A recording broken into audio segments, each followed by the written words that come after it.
Bonjour et bienvenue sur Briser la loi du silence. Aujourd'hui, c'est Vega qui fera la vidéo et on se retrouve avec Céline, coucou Céline, pour discuter de son témoignage, pour qu'elle nous raconte son histoire et qu'on puisse avoir une vue d'ensemble sur un témoignage poignant de sa part. Donc, bonjour Céline. Bonjour les gars, alors moi c'est Céline, j'ai 47 ans, j'ai vécu une amnésie traumatique due à un inceste. Je pense que je vais peut-être commencer par la levée de mon amnésie, parce que pour moi l'histoire a commencé là, Bien sûr. dans cette réalité-là, aujourd'hui.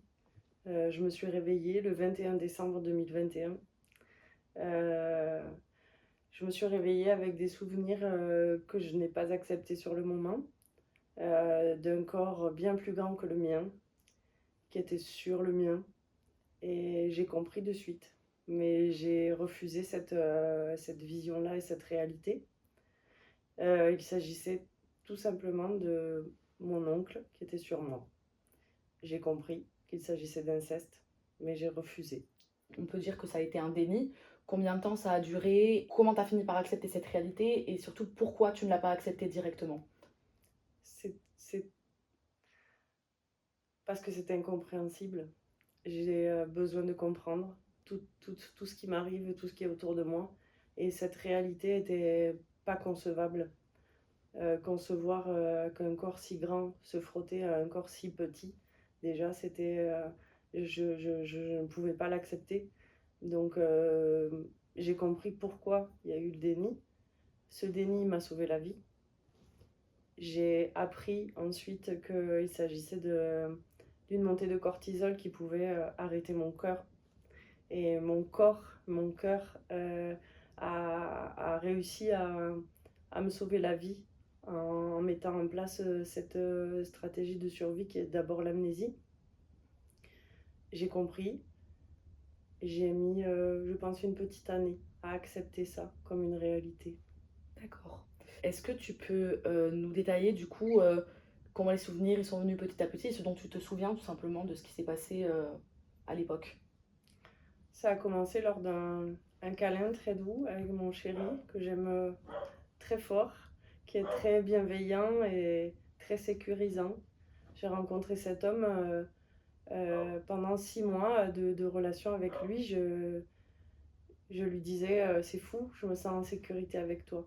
Cette sécurité a permis de lever ce voile et m'a permis de voir une réalité dont je n'avais pas conscience. Lors de ce câlin, mon corps est devenu tout petit, le sien est devenu très très grand et j'ai vu un visage, le visage de mon oncle.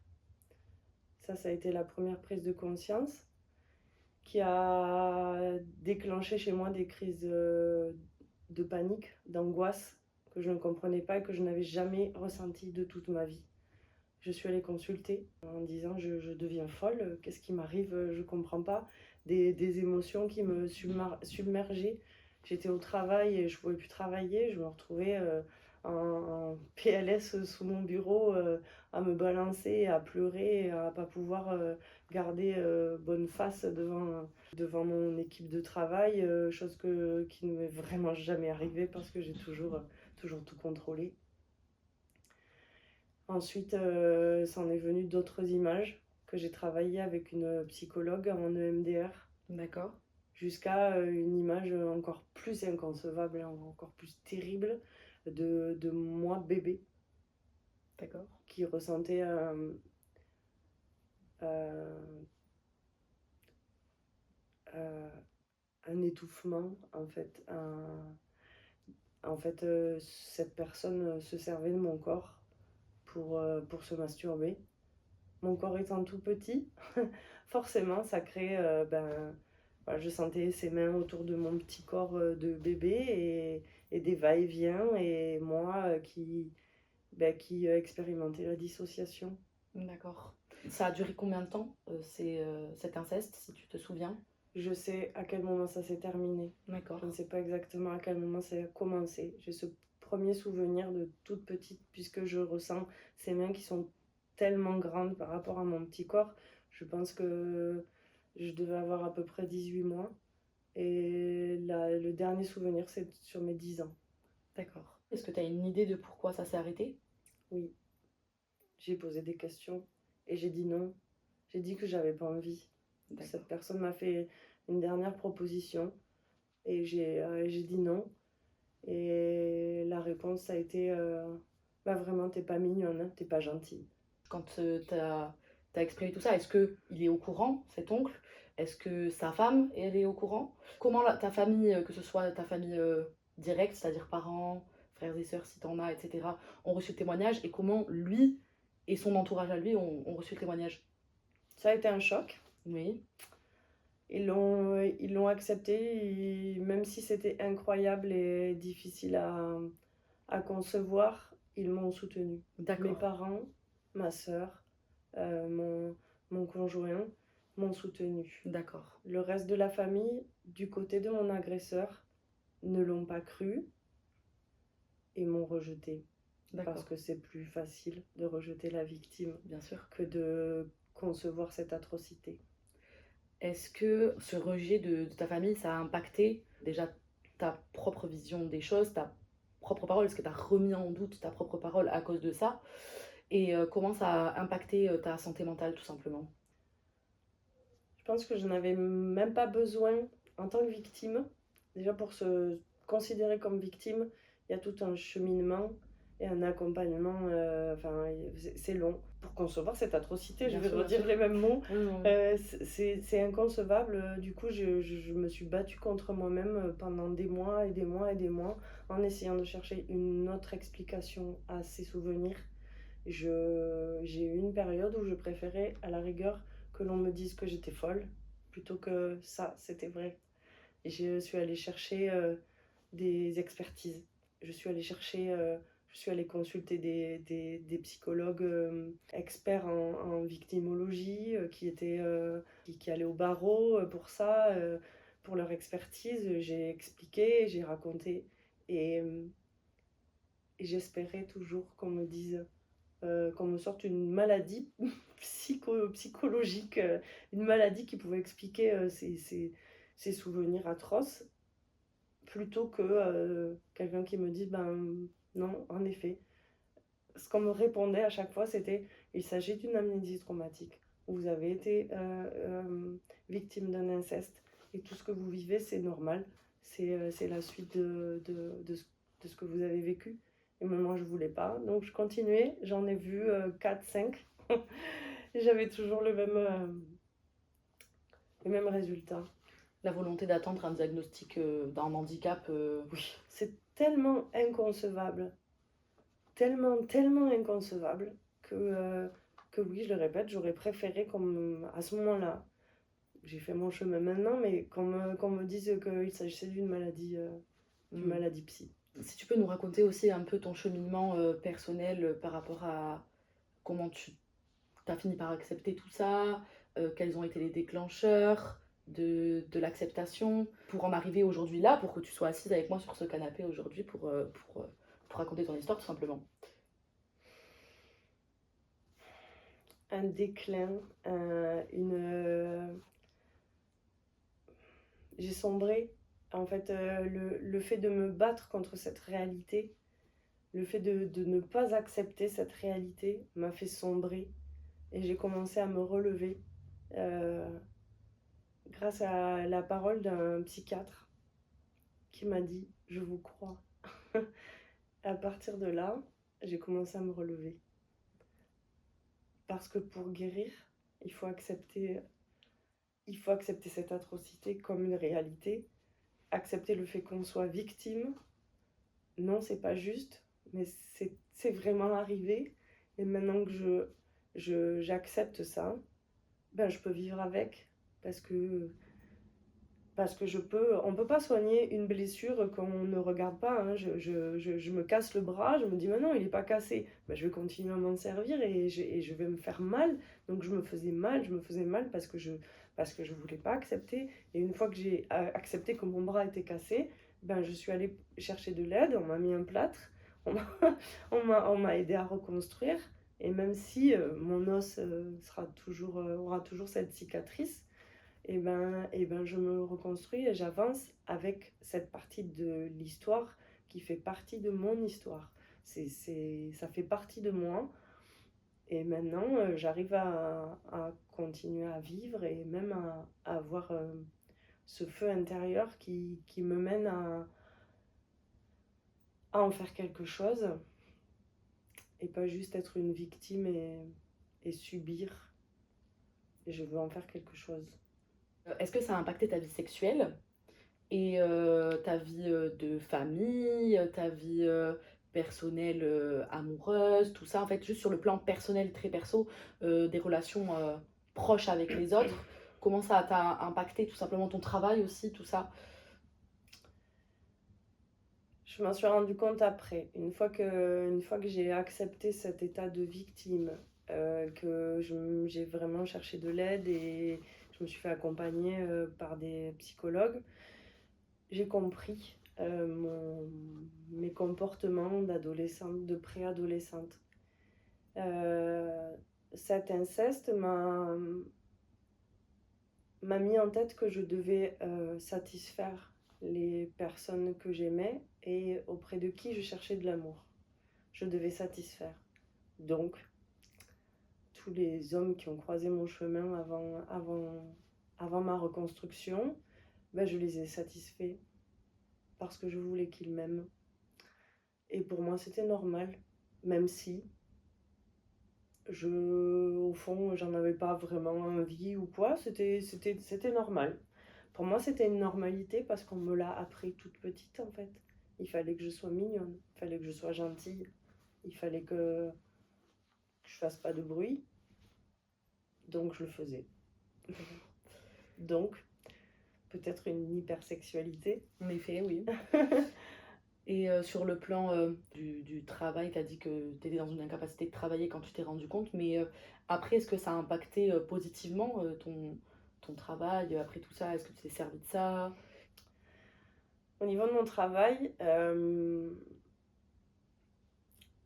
alors il y a un côté positif à tout ça, parce que moi j'ai une carrière de danseuse, où dans une carrière de danseuse, il faut satisfaire son chorégraphe. J'y suis arrivée, j'ai excellé là-dedans.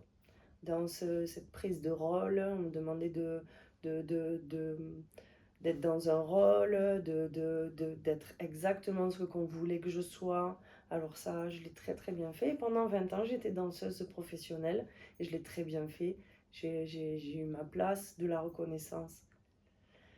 J'ai arrêté de danser pour des soucis euh, de santé parce que mon corps a été fatigué, hein, Bien sûr. parce que ce besoin de satisfaire va au-delà de notre santé en fait, hein. Donc j'ai poussé mon corps à bout, toujours pour satisfaire et pour être bien vue. Euh, je suis allée jusqu'à me faire mal physiquement. Et puis mon corps m'a arrêtée et le réveil de l'amnésie est arrivé quelques temps après où là, le choc, le fait de sombrer et maintenant que je me suis relevée, cette envie d'en faire quelque chose de positif parce qu'il n'y a pas moyen que il n'y a pas moyen que ça me soit arrivé pour rien et que je n'en fasse rien, que je garde ça dans mon sac à dos sans le transcender. Aujourd'hui, je suis éducatrice spécialisée. J'ai travaillé avec des femmes. J'ai travaillé dans des foyers pour femmes. J'ai travaillé avec des enfants, abusés ou pas. Mais oui, je m'en suis servie comme une force et comme quand je me trouve en face d'une femme qui est complètement déconnectée de son corps, le dernier exemple, c'est un parcours dans la prostitution. Ben, je sais que cette femme, elle a été abusée à un moment donné, hein, même si c'est pas du tout la même histoire que moi. Il y a eu la dissociation, il y a eu le fait que son corps devient un outil de travail, et je la comprends, et du coup, je peux l'accompagner à se reconnecter à ce corps, à de nouveau en prendre soin et à arrêter ce processus ce fonctionnement de sauveur satisfacteur. Est-ce que tu es allé porter plainte? Non. Est-ce que tu as confiance au système judiciaire, au système policier, etc. Ou alors tu l'as pas fait parce que tu avais peur, qu'on ne te croit pas, ce genre de choses? Bref, raconte-nous pourquoi tu ne l'as pas fait tout simplement. J'étais prête à le faire. Ma psychologue me motivait à le faire parce que ça fait partie du processus de guérison. D'aller. Ce que la psychologue me disait, c'est que d'aller porter plainte, on a sur une même feuille notre nom, avec victime, notre nom, agresseur, voilà, accusé ou de l'autre côté. Ça pose les choses et ça aide à avancer aussi dans son processus de guérison. Donc j'ai longtemps dit non, j'en ai pas besoin de ça, j'ai pas envie de me venger, peu importe en fait. Parce que je sais que lui, au fond, il sait. Et que je pense que ça lui pourrit assez la vie à lui aussi. Pas ce besoin de vengeance. Et surtout, je ne l'ai pas fait parce que par expérience, en accompagnant des jeunes filles, j'ai aussi travaillé au niveau de la protection de l'enfance. J'ai accompagné des jeunes filles auprès des forces de l'ordre pour aller porter plainte de ce qu'elles avaient vécu. Ce n'est pas toujours bien reçu. C'est un autre traumatisme de se retrouver en face d'un policier qui dit à la jeune fille bah alors, mais vous étiez habillée comment ce jour-là? Mais comment ça se fait qu'à 1h du matin, à 15 ans, vous étiez dans la rue à accuser finalement cette jeune fille de je ne sais quoi, alors que c'est blâmer la victime en fait, tout simplement. Blâmer la victime. Donc j'ai eu un peu peur de ça et surtout je pense que je ne suis pas encore assez solide pour entendre ce genre de phrases. Et ben, objectivement, je sais que très très très très peu, et là peut-être que tu pourras me sortir des chiffres, hein, que très très peu de victimes arrivent à s'entendre. Oui, à se faire écouter tout simplement et aller jusqu'au procès et gagner un procès. Déjà arriver au procès et gagner, ça veut dire, pour moi, ça veut dire simplement que oui, l'autorité te dit oui, tu as été victime en fait. Qu'il fasse quoi que ce soit à l'agresseur, peu importe, mais que les autorités te reconnaissent dans ton état de victime. Et je sais que ça arrive très très peu et que ça peut être terrible. 80% des plaintes classées sans suite, c'est 0,6% des violeurs condamnés. On ne le répétera jamais assez, mais la justice n'est pas avec nous, voilà. Donc je comprends. C'est terrible, c'est terrible. Dans mon travail, j'ai beaucoup, je participe aussi à des réunions de travail autour de ça, comment accompagner les victimes, et on est toujours quand même face à ça, face à ce fait. Aujourd'hui, les victimes ne sont pas entendues. Ce que j'ai envie de dire aujourd'hui, c'est que quand on est victime de ce genre d'agression, on est victime toute notre vie, en fait. L'agresseur, il s'est fait plaisir sur le moment, et nous, on traîne ça jusqu'à notre mort. Et ça, déjà, c'est pas juste, parce que pour le peu de temps où ils se sont fait plaisir, ben, nous, on traîne ça toute notre vie. Et en plus, on n'est pas reconnu là-dedans, en fait.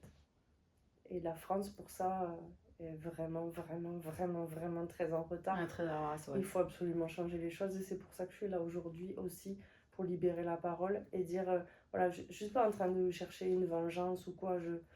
Moi, je crois, j'ai des croyances qui font que, pour moi, c'est karma, ça va, la roue va tourner, et dans tous les cas, il en chie aujourd'hui. Il vit avec ça aussi, lui. Moi, je vis avec ça, sauf que moi, je sais que c'est vrai. Lui, il dit que c'est faux, et il reste dans son mensonge, très bien. C'est vrai que si la justice pouvait poser la chose et dire oui, Céline, elle a été victime et son agresseur a été un agresseur à ce moment-là, ça ferait plaisir, ça fait plaisir. C'est même pas une notion de plaisir, c'est un soulagement, de reconnaissance. Oui, parce qu'il y a trop dans ma famille est scindée en deux. Il y a un côté de la famille qui dit non, c'est faux, qui prend soin de mon agresseur, qui me demande pas si moi je vais bien. What? Vraiment. Parce que, alors ça aussi quand même, je voudrais le dire, quand une personne dans votre famille annonce quelque chose comme ça, bien sûr c'est incroyable, et c'est pas, mais non, mais c'est sûr, c'est pas vrai, elle est folle et tout. Ben, admettons, elle est folle. Admettons, je suis folle. Je ne mérite pas le soutien de ma famille. Bien sûr. Je ne mérite, je ne mérite. Là aujourd'hui, ce que ma famille me montre, c'est que je mérite le silence. En fait, on me remet dans le silence parce que c'est plus confortable.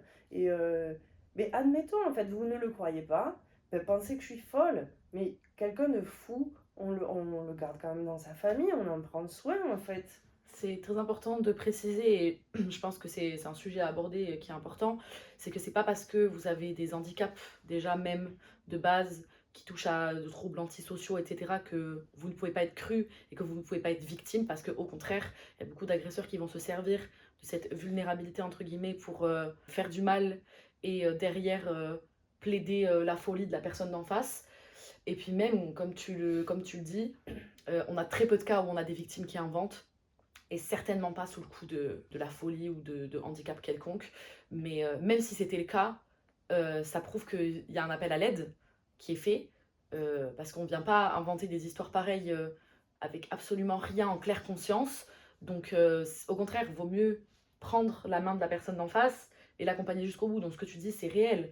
Le fait qu'en fait on te rejette pour une soi-disant folie qui n'est même pas en plus, qui n'est même pas là en fait, c'est Non, terrible mais parce que même si elle était là, admettons. voilà, c'est ça. Même Admettons. si cette dite folie, entre guillemets, et encore le terme folie, c'est un trouble quelconque qui se serait déclaré, etc., ben c'est à eux aussi de t'accompagner, de vous accompagner, vous les victimes, vers une guérison, en fait, tout simplement, Oui. ou un calme, un apaisement. En fait, je demande juste de l'empathie. De Bien sûr. l'empathie, en fait. À quel moment, dans, à quel moment on peut imaginer qu'une personne, même si elle a des troubles psy, s'invente une partie de sa vie telle que j'ai pu la sortir là, pour faire du mal aux gens. Qui plus est, le récit détaillé de toute la levée de l'amnésie traumatique et tout. Enfin, on peut pas inventer un truc pareil, ça ne s'invente pas. À quel moment ce serait pour faire du mal aux gens? Non, mais parce que c'est ça qui est ressorti. Et ah, ce que les gens n'ont pas conscience, c'est que la personne qui a le plus mal, c'est moi. C'est moi, même si cette réalité, admettons, cette réalité, elle est j'affabule et tout. C'est moi qui souffre. Bien sûr. Et on va prendre soin de lui. Dans tous les cas, ça reste toi, dans ton statut de victime ou non, qui souffre. Et c'est toujours comme ça. Et c'est aussi l'occasion de rappeler, de dire que la société n'est pas de votre côté. C'est un fait de le dire, la société n'est pas du côté des victimes. Elle va blâmer les victimes, elle va les placer en tant qu'agresseurs, en tant que c'est, Oui. elles inventent, elles veulent faire du mal. Et au final, à qui ça fait du mal? Enfin, je veux dire, est-ce que ton oncle, il a plus de travail, il a perdu sa femme, il a perdu sa famille pour ça? Non. Ben voilà, donc en fait c'est terrible de se dire que on accuse et on blâme les victimes de détruire, vouloir détruire la vie de quelqu'un, alors qu'au final elles ont détruit quoi? Même en disant là, même si elles avaient menti, même si elles avaient fabulé et que tout était faux, ben au final il n'y a aucun impact. Et j'ai entendu aussi des choses terribles du genre que les victimes font ça pour gagner de l'argent.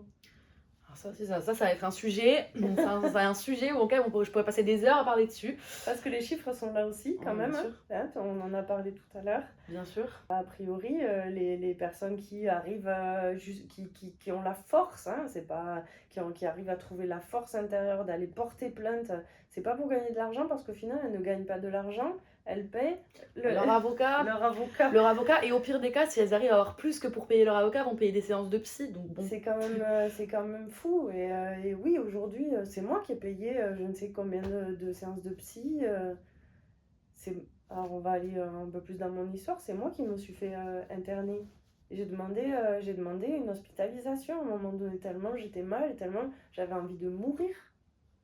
J'ai entendu de l'autre côté de la famille, oh, on s'inquiète pour lui qu'il se foute en l'air.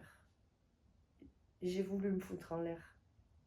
Je l'ai voulu. Sauf que moi, il n'y a pas moyen, en fait, qu'il gagne que tout ça gagne sur ma vie. Je suis maman, je suis aimée, je ne peux pas, je ne peux pas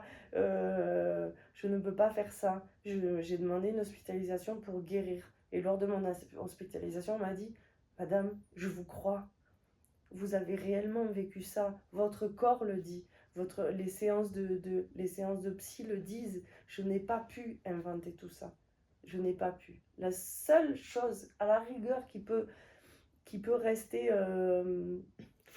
flou et que certaines personnes peuvent remettre en question, c'est l'identité de mon agresseur. Mais même ça, moi j'ai juste dit, mes souvenirs, il y a son visage, c'est lui. Je n'ai pas dit c'est lui. J'ai dit dans mon souvenir, il m'est apparu ce visage. Quand je vous disais que j'étais allée voir des psychologues spécialistes pour aller chercher leur expertise, il y avait cette question-là. Est-ce que j'ai pu mettre un autre visage? Et non. La réponse, ça a été quel a été le premier visage qui vous est venu? Il me dit ben, c'est celui-là. Et à chaque fois, on m'a dit, si le premier visage c'est celui-là, c'est que c'est lui. Comme tu dis, en fait, un tel souvenir aussi tardivement dans ta vie par rapport à quand est-ce que ça s'est passé, parce que ça s'est passé d'à peu près de tes 2 ans jusqu'à tes 10 ans, que ce soit venu aussi tardivement dans ta vie, tout ça, tout ce temps de vie que tu as passé sans rien savoir, ou en tout cas ne pas te souvenir, et là d'un coup ça revient. Pourquoi ce serait ce visage-là si c'était pas lui? Ça n'a aucun sens. Je n'aurais pas mis celui-là. Pourquoi? Ça n'a aucun sens, bien sûr. En fait, dans ma famille, c'était un homme et enfin une famille hein, de ce côté-là de la famille qui m'a toujours choyée, qui m'a toujours portée au nu. J'étais l'enfant presque parfaite parce que j'étais gentille, parce que j'étais mignonne, parce que je correspondais, parce que je rentrais dans les cases, que j'étais celle qu'on voulait que je sois, donc j'ai été aimée. Jamais j'aurais choisi cette personne-là, si j'avais dû inventer la chose. Mais jamais, en fait. Pourquoi j'aurais choisi cette personne-là qui, du coup, de l'un à l'autre, ce qui fait que ça impacte ma maman aussi, qui souffre énormément de ça parce que c'est le mari de sa sœur et que, du coup, elle ne peut plus voir sa sœur. Objectivement, je suis pas assez tordue pour ça. Bien sûr. Là, ça veut dire que je suis assez tordue pour ça. Les gens pensent que, certaines personnes pensent que je suis assez folle pour ça. Mais si je suis assez folle pour ça, eh ben, faites-moi soigner. Me laissez pas, me laissez pas comme ça. Enfin, c'est fou. Enfin, c'est pas logique. C'est pas logique. Et au final, tout ce travail que j'ai fait sur moi, tous ces psychologues que je suis allée voir. Parce que voilà, je répète, hein, je ne suis pas allée voir un seul psychologue qui m'a dit oui, c'est ça, et qui m'a confortée dans ma réalité. Non, non, non, non. Je n'en suis pas restée là. Je suis allée voir plusieurs personnes. Oui, plusieurs confirmations, tout ça. Oui, parce que pour moi aussi, comme pour eux, c'était incroyable. Je ne pouvais pas croire ça. Je tiens aussi à préciser que les signes d'inceste, surtout quand ça arrive tôt, un signe de sexualité active dans la vie d'un enfant, c'est quelque chose qui peut se remarquer. On a des signes dès l'enfance, l'adolescence qui montrent qu'un inceste, ou en tout cas ça peut être aussi des agressions des amis de la famille, mais qui se rapprochent à des relations pédocriminelles, ça peut se remarquer. On le remarque de plusieurs manières différentes. On a l'hypersexualisation du corps et de l'esprit d'un enfant jeune qui ne devrait pas connaître ce genre de choses, une obsession avec le porno, voire même des micro-agressions sexuelles sur autrui, hein, le fait de vouloir toujours toucher les personnes d'en face, etc. C'est des signes d'une sexualité précoce avec des gens qui sont beaucoup trop expérimentés pour l'âge de ces enfants. Et c'est pour ça, si vous êtes témoin, ne restez pas dans le silence. On a un enfant sur 10 à l'heure actuelle qui est victime d'inceste. Certainement pas le gouvernement ou la justice qui va se bouger le trou du cul, si je peux me permettre. C'est à vous d'agir. Je suis là pour ça aussi, en fait. C'est faites attention, ça n'arrive pas qu'aux autres. Ça n'arrive pas qu'aux autres. Et on croit toujours que c'est dans des milieux sociaux en difficulté ou quoi. Non, non, non. Moi, je suis dans un milieu social tout à fait ordinaire. Tout le monde va bien, tout le monde a de l'argent pour subvenir à ses besoins. Un niveau intellectuel tout à fait correct. Ça n'arrive pas qu'aux autres. Les violences sexistes et sexuelles, les violences de genre, ça intervient dans absolument tous les milieux, dans toutes les catégories sociales, dans toutes les communautés, peu importe la couleur de peau, la sexualité, le genre, la classe sociale, l'âge. ça s'intervient partout dans la vie en général parce que c'est une violence systémique qui est omniprésente. Des signes dont tu parles, chez moi, le signe, c'est la dissociation. En fait, quand un enfant est victime de cette torture, hein, parce que c'est une torture pour un enfant, il apprend à se dissocier. La dissociation permet de continuer à vivre. L'exemple, ma psychologue m'expliquait qu'une antilope qui se fait courser par un tigre, un lion, en fait, elle est en état de stress. Son taux de cortisol, l'hormone du stress, monte dans son corps. Et pour survivre, elle a trois possibilités. Soit elle se fige, donc elle fait la morte. Donc c'est très souvent le cas des personnes violées. On est en état dorsal. C'est qu'à ce moment-là, et souvent dans les procès, on dit mais pourquoi elle n'a rien dit, elle ne s'est pas débattue, elle n'a pas dit non et tout. Parce qu'on est en dissociation, c'est trop difficile à gérer mentalement et ben oui, on se laisse faire. Ça s'appelle le syndrome de la sidération. Il y a une deuxième possibilité, c'est fuir. Quand on a 4 ans et qu'il s'agit de son oncle qui nous dit sois gentil, voilà, nous on fait que jouer, on peut pas fuir. Et il y a se battre.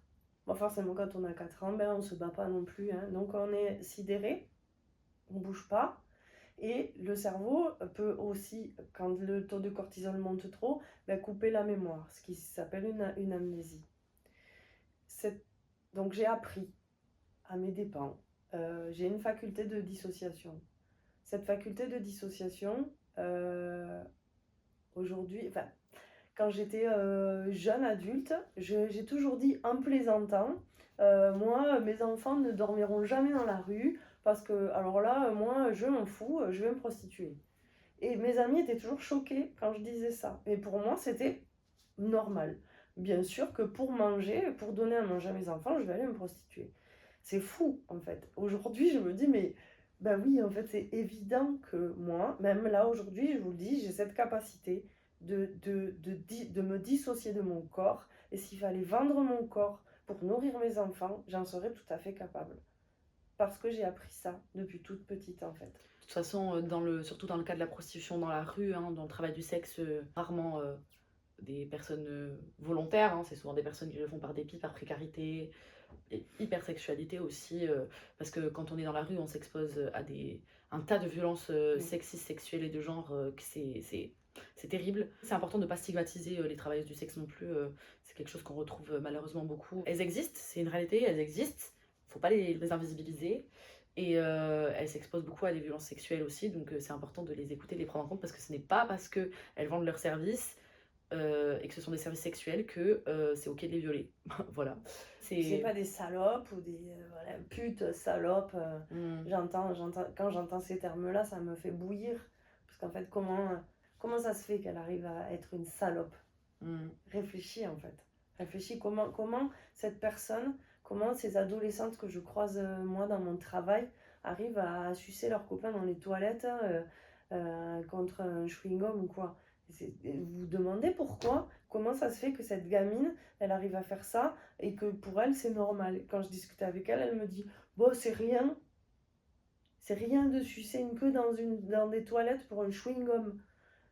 Pourquoi? Parce qu'on lui a appris que c'était rien, que c'est normal en fait, que donner son corps, que de faire plaisir à l'autre, c'est normal. C'est pas normal. Au moins si c'était volontaire et qu'il y avait envie de faire une fellation, bah ok, mais bon, là c'est ce qu'il veut. Voilà, c'est pas le cas en fait. Là voilà, comme c'est pour un chewing-gum, il n'y a pas de volonté. Moi je veux libérer la parole. Je veux que on l'entend, c'est une phrase un peu toute faite maintenant, mais que la honte change de camp.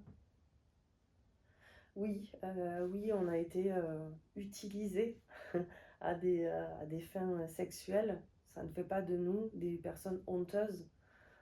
On a été abusés par différentes façons, suivant les histoires et tout, mais on a abusé de notre gentillesse, de notre jeunesse, de notre faiblesse physique, de notre histoire, voilà. L'agresseur doit porter la honte sur son dos. Oui. Je tiens à rebondir en disant que, s'il vous plaît, les victimes, si vous entendez cet appel, libérez votre parole de quelconque manière que ce soit public ou privé, auprès de vos amis, votre famille, auprès d'inconnus, auprès de psychologues, dans des interviews, dans des médias, à la police, n'importe où.